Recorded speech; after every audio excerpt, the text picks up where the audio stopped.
Akkam jirtu barattoota? Nagaa keessanii? Yeroo darbee barnoota baranne ni yaadattu?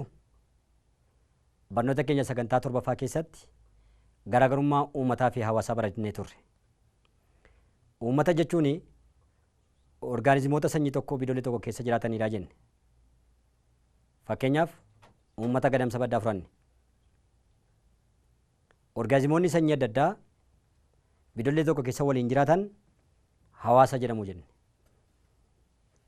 Kanaaf biyyoollee tokko keessa namni, saawwan, re'oonni, hoolonnii fi kanneen biroon ni jiraatu yoo ta'e warra akkasiitiin hawaasa jennaan jenne yeroo darbe. Karaa biraatiin orgaanizimoonni biyyoollee tokko keessa jiraatan wantoota jireenyaaf isaan barbaachisuu fi hormaataaf isaan barbaachisu argachuu qabu jenne. Kunis nyaata gahaa argachuu qabu, jiidhinsa yookiin bishaan argachuu qabu, akkasumas tempereechara mijaa'aa ta'e keessa jiraachuu qabu jenne yeroo darbe. Har'a immoo eeddattoo bineeldaa akkamiin funaanuudhaa fi ol kaa'uun danda'ama. Eeddattoo bineeldotaa hammaa fi cimina isaanii irratti hundoofne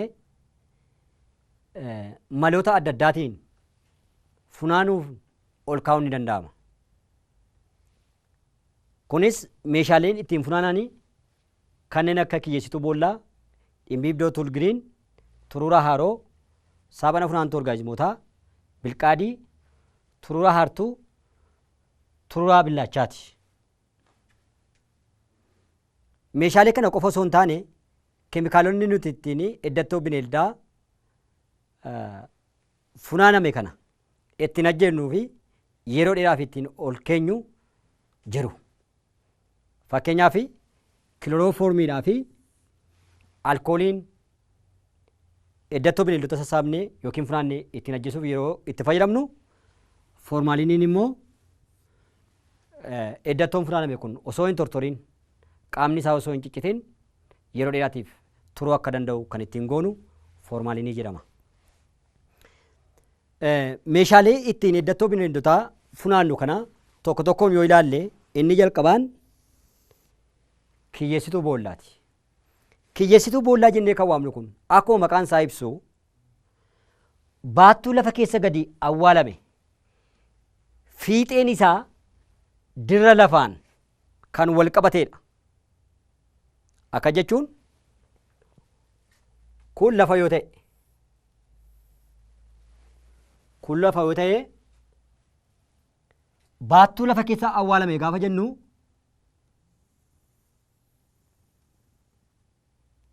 bifa kanaan baattuu as qopheessinaa jechuudha. Kun lafa weenne lafa kana gadi qotuudhaan immoo boolla uumneetu boolla uumame kana keessa baattuu kana keenya. Kanaaf ilbiisonni asirra biyyee kanarra deemaa gaafa dhaqan kun ilbiisa yoo ta'e asis ilbiisa kan biraa jira yoo ta'e ilbiisonni kun akka tasaa yeroo adeemanii dhufan eessa keessa bu'u? Baattuu kana keessa bu'u jechuudha. Kanaaf kanaan kiyyeessituu boollaa jennaan. Baattuu lafa keessa gadi awwaalame fiixeen isaa dirra lafaan kan wal qabateedha jenne. Ilbiisonni yeroo kiyyoo kana keessa bu'an ni kiyyeeffamu. Ilbiisonni akka achi keessaa hin baane immoo jechuudha. Biyyee kanarra deemanii gaafa dhaqan baattuu kana keessa bu'u as keessatti ni kiyyeeffamu. As keessaa akka hin baanetti baattuu kana keessaa akka hin baanetti immoo maal gochuu qabna? Achi keessaa akka isaan hin baanetti akkasumas akka isaan waliin hin nyaanne kiyyoo boollaa kana keessa yeroo baay'ee maal itti dabaluu qabna? Wantoota ilbiisota kana ajjeesuudhaaf gargaaran itti dabaluutu nurra jiraata. Fakkeenyaaf innis maal bishaan saamunaawaa addana keessatti jechuudha. Bishaan saamunaawaa addana keessa jira. Ilbiisonni kun gaafa dirra biyyee kanarra deemanii gaafa dhufan as keessa gaafa bu'an bishaan saamunaawaa sana keessa bu'u. Bishaan saamunaawaa sana keessa gaafa bu'an immoo maal ta'u? Achi keessatti ni du'u jechuudha. walii isaaniis nyaachuu hin danda'an. Walii isaaniis nyaachuu hin danda'an. Kanaaf bishaan saamunaawaa qofatu hin taane antifiriizii warra nuti jennu antifiriizii jennee warri nuti waamnu warra akka metaanoolii kanneen akka piroopaayileen gilaayikool jennee warra waamnu akkasumas itaayil alkoolii baattuu kana keessatti dabaluutu nurra jiraata. Itaayil alkooliin kun akkasumas antifiriizii jennee warri nuti waamnu bishaan saamunaawaa jennee waamnu baattuu biyyee keessa gadi awwaallee kana keessa kan nuti keenyu maaliif ilbiisonni yeroo addana keessa bu'an yookaan bineeldi nuti qabuu barbaanne yookiin kiyyeessuu barbaanne sun gaafa keessa bu'u tokkoffaan walii isaa akka hin nyaanneef akka isaan du'an walii isaanii akka isaan hin nyaanneef iyyuu itti fayyadamna jechuudha. Tole inni biraanii fakkiidhaan gaafa laaltan kun biyyeedha hiddattoo lafaati akkuma isin argaa jirtan lafa kana gadi urree yookiin gadi qonneeti maal keessa keenya baattuu keessa keenya bifa kanaan ilbiisonni ededa lafaa kanarra deemanii dhaqanii eessa bu'u baattuu kana keessa bu'u. Baattuu kana keessatti immoo ilbiisonni keessa bu'an jechuudha. As keessa kan bu'an immoo walii isaanii akka isaan hin nyaanneef karaa biraatiin immoo keessaa deebi'anii akka isaan hin baaneef bishaan saamunaawaa antifiriizii warra jennu warra akka alkoolii as keessatti daballaa jechuudha. Kanaaf ilbiisni kun gaafa dhufee as keessa bu'u keessaa ba'uu hin danda'u walii isaan nyaachuu hin danda'u. Sababii isaa maaltu jira? Antifiriizii kanneen akka alkoolii jiru. Antifiriiziinis jiru. Bishaan saamunaawaan jiru waan ta'eef jechuudha. Kanaaf kanaan kiyyeessituu boollaati jenna jechuudha. Kanaan fakkii kanarraa gaafa laaltan jechuudha. Inni lammaffaani turuuraa hartuuti. Turuuraa hartuu jennee kan waamnu turuuraa jajjabaa yeroo baay'ee korojoo kan qabu yommuu ta'u ilbiisotaa fi bineeldota lafee dugdaa hin qabne kanneen biroo marga dheeraa irraa kiyyeessuuf itti fayyadamna. Irraan isinii deebi'a. Turuuraa hartuu jennee kan waamnu kun turuuraa jajjabaa yeroo baay'ee korojoo kan qabu yommuu ta'u ilbiisotaa fi bineeldota lafee dugdaa hin qabne kanneen biroo marga dheeraa irraa ittiin kiyyeessuudhaaf itti fayyadamna. Kun maanni akkuma isin fakkii irratti argaa jirtan kun ulee korojoo sanaa yoo ta'e turuuraa hartuu jechuudha. Bifa salphaa ta'een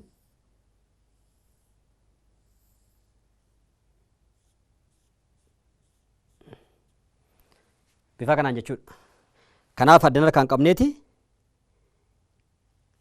bidoollee orgaazimoonni kun keessatti argaman irra dhanneeti walii gadi naannessinaa jechuudha. Yeroo nuti marga dheeraa kanarraa turuuraa hartuu kana asiif achi oofnu ilbiisonni akkasumas orgaazimoonni lafee dugdaa hin qabne kanneen biroon marga dheeraarra jiran turuuraa hartuu kana keessa nuu lixu jechuudha. Bifa kanaan kiyyeessuudhaan ol keenyee qayyabachuu ni dandeenya. Mala kana meeshaa kanaan maal jennaani turuuraa hartuu jenneetu waamna. Turuuraa hartuu kan jennee waamnu kun egaa ilbiisotaaf bineeldota lafee dugdaa hin qabne kanneen biroo marga dheeraarraa ittiin qabuuf yookiin kiyyeessuuf itti gargaaramna.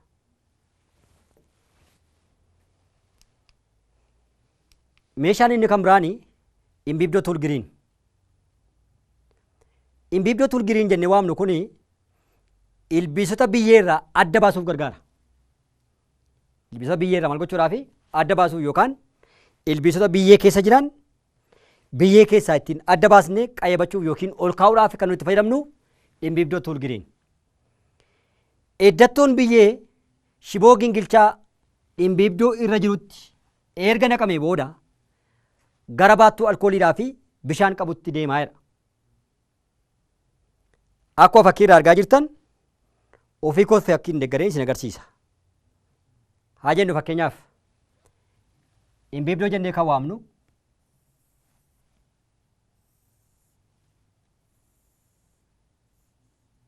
ishiin kun imbiibdoodha.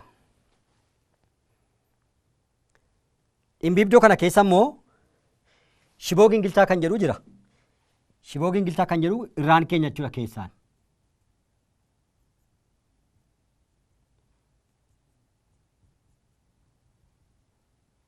Shiboo gingilchaa kana keenya jechuudha asirra. Isa booda baattuu alkoolii as keenya jechuudha. Imbiibdoon keenya kun as keessa kan inni dhaabbatu. As keessa alkoolii jira. Addana keessa maaltu jira? Alkoolii jira addana keessa. Kana booda biyyee fuuneetu gingilchaan imbiibdoo keenya irra jiru kana irratti naqna asirratti biyyoo. Asirratti biyyee irratti naqna. Sababiin isaa maaliifi? Gingilchaatu jira. Faaneelii yookiin imbiibdoo kan jennu kana irra isaa keessa maal keenya irraa? Gingilchaa shiboo irraa hojjetame keenya irra. Isa booda biyyee irratti naqna jechuudha asirratti. Eega biyyee asirratti naqnee booda balbii ho'a guddaa maddisiisuu danda'u yookiin ampuulii ho'a guddaa maddisiisuu danda'utu biyyee kana irratti qabna. Kun ampuulii yookiin balbii yoo ta'e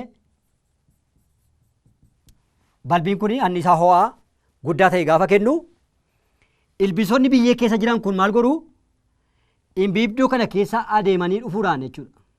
Gara imbiibdootu naqin gaafa ho'i guddaa biyyee kana keessa darbu. Ilbiisonni biyyee kana keessa jiranii gingilchaa kana keessa darbu. Gingilchaa kana keessa darbuudhaan eessa dhaqu? Gara baattuu imbiibduu keenyaa kan ta'e. Gara biikerii kanaa jechuudha. Yoo kanaan biikerii jenne yoo jenne ilbiisonni biyyee kana keessa jiran ho'a baqatanii gingilchaa sana keessa darbuudhaan eessa dhufu? Gara alkoolii biikerii kana keessa jiruutti darbu jechuudha. Bifa kanaan ilbiisota biyyee keessa jiran adda baasnee kiyyeessuun meeshaa nuti itti gargaaramnu sun imbiibdoo tuulgiriin jedhama. Ilbiisota biyyee keessa jiran biyyee keessaa ittiin adda baasnee ol kaa'uuf haa ta'u qaybachuuf meeshaa nuti itti gargaaramnu imbiibdoo tuulgiriin jedhameetu waamama. Ifa cimaa yeroo murtaa'ee fi biyyee walitti qabuudhaan akka ilbiisonni biyyee keessaa bahanii gara baattuu dhangala'aa gaan taasisaadha. Maaltu? Ho'a guddaa nuyi irratti baasnu jechuudha. Ho'i nuyi asirratti baasnu biyyee qaqqabaa biyyee kana keessa ilbiisonni jiranii imbiibdoo kana gingilchaa asirra jiru keessa taruudhaan gara biikerii yookaan qodaa alkoolii baatu kanatti gadi darbu jechuudha. Eega alkoolii keessa kaanii booddee moo maal ta'u? Ni duu ni kiyyeeffamu jechuudha haala salphaa ta'een. Kanaaf asirratti yoo ilaaltan kun balbii ifa cimaa kennaa jirudha. Inni kun karaa biyyeen itti naqamuudha. Biyyeen faaneelii irratti yeroo nammu yookaan imbiibdoo irratti yeroo nammu faaneelii kana irra keessaanii shiboo gingilchaatu jira. Kanaaf gaafa ho'i guddaatti ba'u immoo as keessaa ilbiisonni kana keessa taruudhaan eessa dhufu? Gara baattuu alkoolii kanaatti dhufu jechuudha. Alkoolii kana keessa gaafa bu'an ni du'u. Eega du'anii booda immoo qo'annoodhaaf itti fayyadamna yookaan ol kaa'uudhaaf itti fayyadamna jechuudha. Meeshaan bifa kanaan ittiin ilbiisota biyyee keessaa ittiin adda baasnee qayyabannu imbiibdoo tuulgiriin jedhameetu waamama. Meeshaan inni arfaffaa bilqaadiidha. Kitaaba keessan irraa tokko tokkorra gaafa dubbistan bilqaadii lubbu baas jedhameetu kan waamamu. Meeshaa ujummoo gara alaa bahanii lama qabuudha. Meeshaan kun ujummoo gara alaatti bahanii lama qaba. Haa jennu.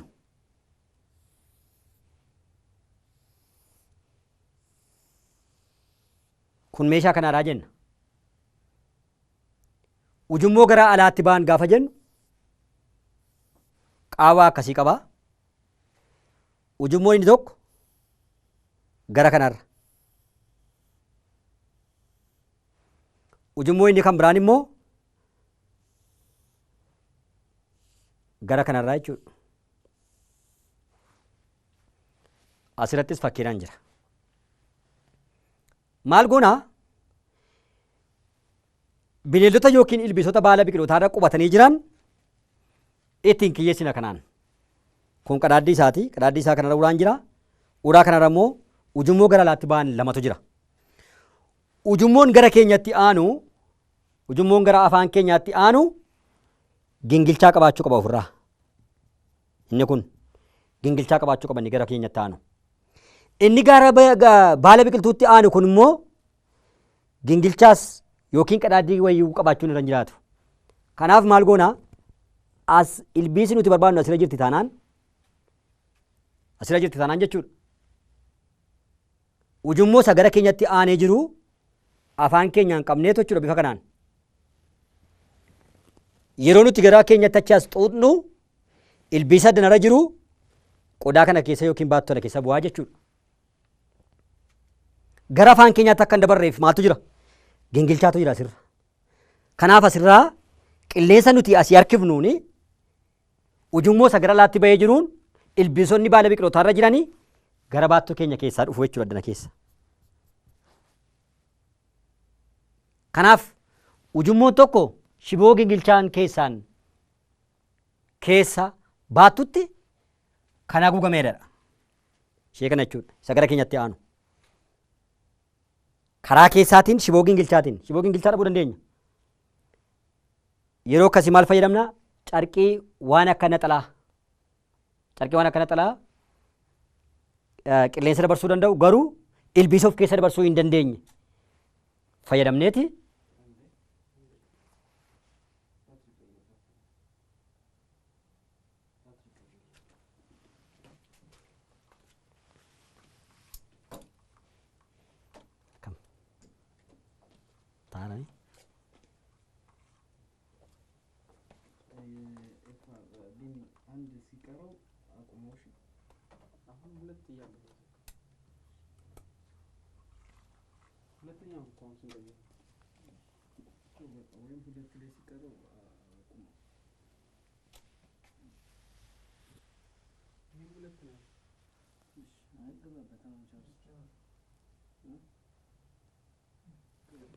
Kanaaf maal goonaa? Ilbiisa barbaanne sanarra keenyeetu hin xuuxna jechuudha gara keenyatti. Yeroo nuti xuuxnu ilbiisni kun ujummoo kana keessa taruudhaan gara baattuutti dhufti. Baattuu keessa erga buutee booda garuu ujummoo isa kanaan gara afaan keenyaa dhufuu hin dandeessu. Sababni maaliif? Gingilchaa ofirraa qaba ujummoo inni gara keenyaa qabaachuus qaba. Kanaaf meeshaa kanaan maal jennaani? Bilqaadii jenneetu waamna. Asirratti ilaaluu dandeessu amma. Kun bilqaadiidha. Ujummoo gara alaatti ba'an lama qaba. Asii barataan yookiin barattuun ujummoo isaa gara isaatti aanu gingilchaa ofirraa qabuuni gingilchaa isa gara alaatti aanu immoo gara ilbiisaatti naannessuudhaan ilbiisa yeroo inni gara isaatti xuuxu ilbiisni yeroo inni baattuu kana keessa bu'ee kiyyeeffamu agarsiisa jechuudha fakkiin kun. Kanaaf meeshaa kanaan maal jennaani? Bilqaadii jennee waamna. Bilqaadii jenneetu waamna.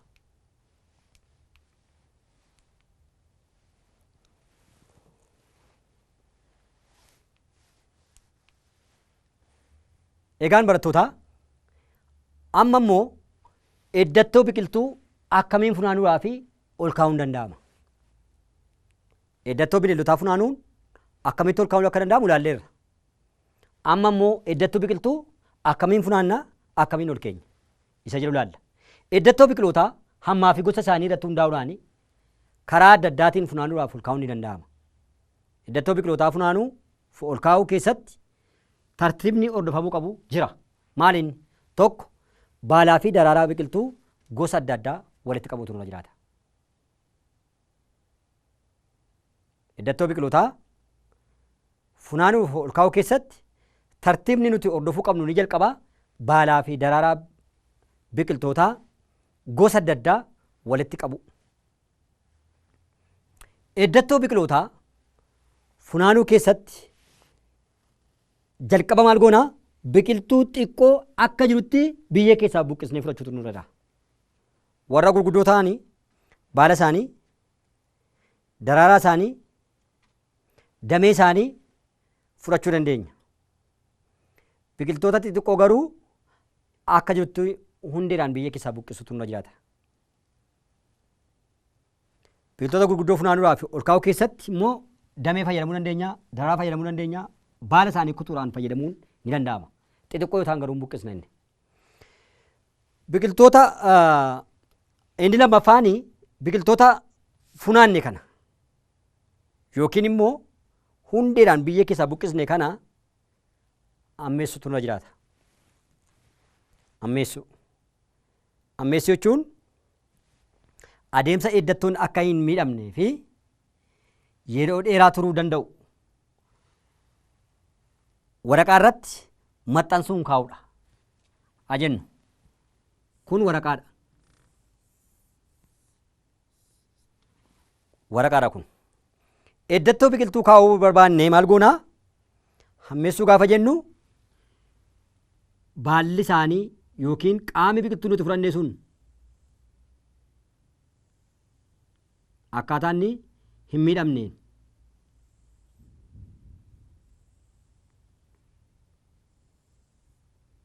biqiltuu akkasii fudhanne yoo ta'e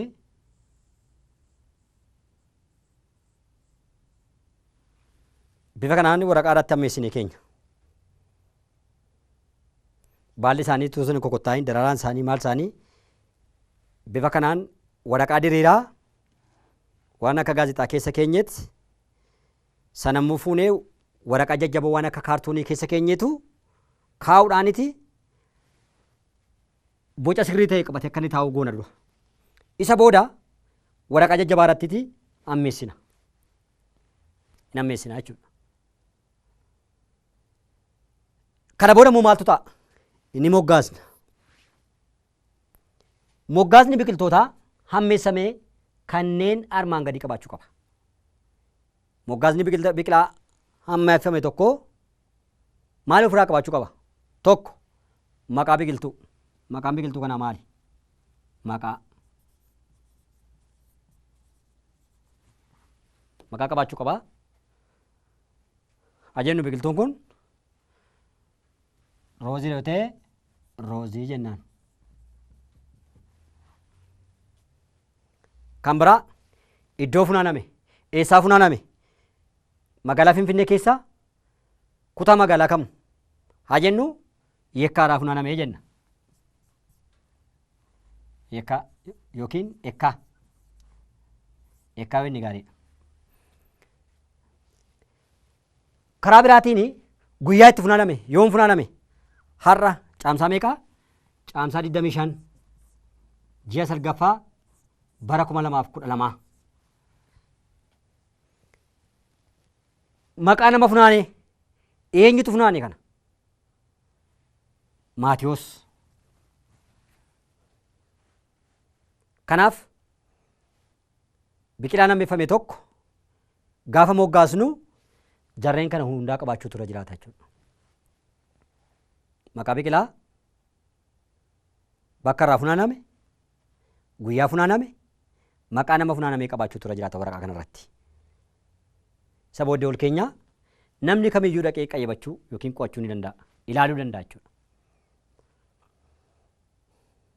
Herbaariyeemiin maali kan jedhuuf hiikoo isaa yoo barbaadan kuusaa sanyii fi mana yaalii iddoo beekamaa sanyiin biqilootaa daawwannaa fi qo'annaa fi itti ol kaa'amanidha. Herbaariyeemii jechuun kuusaa sanyii fi mana yaalii iddoo beekamoo sanyiin biqiltootaa daawwannaa fi qo'annoodhaaf olitti kaa'aman maal jennaani? Herbaariyeemii jenneetu waamna. Herbaariyeemii jenneetu waamna. Egaan barattootaa barnoota keenya guyyaa irraa goolabuudhaa fi qabxiilee ijoo guyyaa irraan irra isinii deebi'a. Eddattoo bineeldaa akkamiin funaanuudhaaf ol kaa'uun danda'ama kan jedhuu fi eddattoo bineeldotaa ammaaf cimina isaanii irratti hundaa'anii maloota adda addaatiin adda baasuudhaa fi ol kaa'uun ni danda'ama. Meeshaalee nuti itti gargaaramne eddattoo bineeldotaa funaanuuf ol kaa'uu dandeenyu kun immoo eenyu fa'i? Kiyyeessituu boollaa, imbiibdoo tulgiriin, turuuraa haaroo, saaphana funaantuu orgaanizimootaa bilqaadii tururaa hartuu fi tururaa billaachaati jenna. Bineeldota funaannee ol kaa'uudhaaf keemikaalonni nuti gargaaramnus ni jiru. Eenyu fa'i isaanis kilorooformii, alkooliidhaa fi foormaaliiniidha.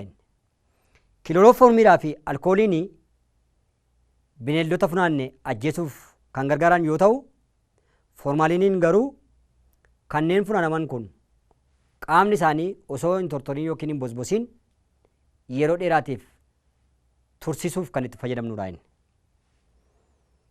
Inni kan biraani meeshaaleen eddattoo bineeldotaa ittiin funaanuuf fayyadamnu kana keessaa tokko kiyyeessituu boollaatiin. Kiyyeessituu boollaa jennee kan waamnu kun baattuun lafa keessa gadi awwaalame fiixeen isaa dirra lafaan kan wal qabateedha.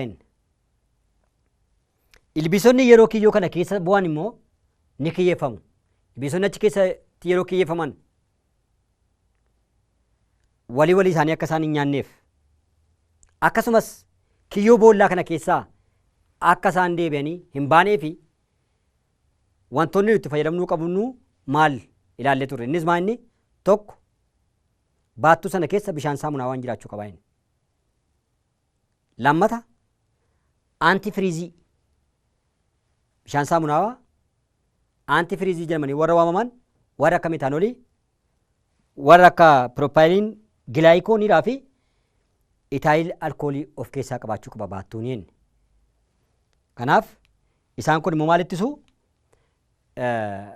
Eddattoon bineelda kiyyeeffame kun yookaan bineelda kiyyeeffame kun akka inni baattuu kana keessaa gara alaatti hin baaneef kan ittisuuf gargaarudha. Meeshaan inni kan biraani tururaa hartuuti. Tururaa hartuu jennee kan waamnu kun immoo maali? Tururaa jajjabaa yeroo baay'ee korojoo kan qabu yommuu ta'u, ilbiisotaa fi bineeldota lafee dugdaa hin qabne. Bineeldota lafee dugdaa hin qabne gaafa jennu hedduu tarreessuu dandeenya. Warra akka cilaluu tarreessuu hin danda'ama. Raammolee gosa adda addaa tarreessuun ni danda'ama. Isaan kun marga dheeraarraa ittiin kiyyeessuuf kan itti gargaaramnudha. Marga dheeraarraa. Inni sadaffaani dhimbiibdoo tulgiriin. Dhimbiibdoon tulgiriin jennee kan waamnu kun immoo maaliif gargaara? Ilbiisota biyyee irraa adda baasuuf itti fayyadamna. Ilbiisonni biyyee keessa jiran biyyee keessaa adda ba'anii qo'atamuudhaafis haa ta'u ol kaa'amuudhaaf malli nuti ittiin adda baafnu yookaan meeshaa nuti itti gargaaramnee itti adda baafnu dhimbiibdoo tulgiriin jedhama. Kunis maalni eddattoon biyyee shiboo gingilchaa dhimbiibdoo irra jirutti erga naqamee booda gara baattuu alkooliidhaa fi bishaan qabutti deema. Eenyutu? Ilbiisni biyyee keessa jiru. Kun dhimbiibdoodha. Akkasitti ilaalaa jirtanitti jechuudha. Isheen kun dhimbiibdoodha. Kun shiboo gingilchaadha isiniin jedheedha sila. Asirratti immoo kan naqamee jiru maali? Karaa biyyeen itti namuudha. Asirratti biyyee itti nannaa. Biyyee kana irratti gaafa nuti balbii ifa cimaa qabu gaafa nuti baasnu ilbiisonni biyyee keessa jiran eessa dhaqu? Gara baattuu alkoolii kana dhufu. Alkoolii kana keessa gaafa ga'an immoo alkooliin kun akka isaan du'an taasisa. Qodaana keessaa gara laatti akka isaan hin baane ittisaa jechuudha. Kanaaf meeshaa kanaanii dhimbiibdoo tuulgiriin jenneetu waamna. Meeshaan inni arfaffaani bilqaadiidha. Bilqaadiin immoo meeshaa ujummoo gara alaa bahan lama qabudha. Meeshaa ujummoo gara alaa bahan lama qabu gaafa jennu akka fakkii isaa irratti ilaaltan kana fakkaata jechuudha. Ujummoo inni kun gara kootti, kun gara alaatti. Kana jechuun yeroo bilqaadii fayyadamnee orgaanizimoota funaannu ujummoon inni gara keenyatti aanu gingilchaa shiboo ofirraa qabaachuu qaba. Yoo gingilchaan shiboo hin jiru ta'e immoo maal qabaachuu qaba? Carqii qilleensa of keessa dabarsuu danda'u. Garuu orgaanizimoota nuyi qayyabachuu barbaanne of keessa dabarsuu hin dandeenye gara afaan keenyaatti akka hin dhufneef hin dandeenyeen haguugamuutu irra jiraata. Kanaafi isaa goggee ofirraa qabu kana yookaan gingilchaa ofirraa qabu kana gara keenyatti naannessineeti isaan qabne kana immoo gara ilbiisa qo'achuu barbaanne isaatti naannessineetu yeroo nuti ofitti xuunnu ilbiisi kun as keessa deemaa dhufuudhaan gara baattuu kanaa dhufa jechuudha.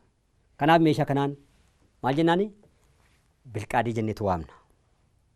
Inni biraani iddattoo biqiltuu akkamiin funaanuudhaaf ol kaa'uun danda'ama?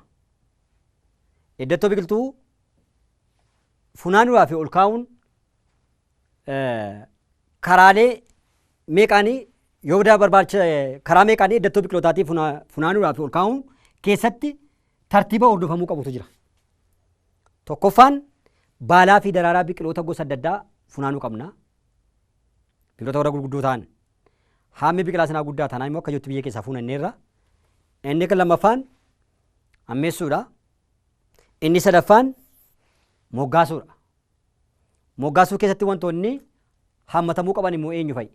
Tokko maqaa biqiltuu, lama bakka biqiltuun funaaname, sadii maqaa nama biqilaa sana funaane, afur guyyaa biqilaan sun itti funaaname qabaachuutu irra jiraata.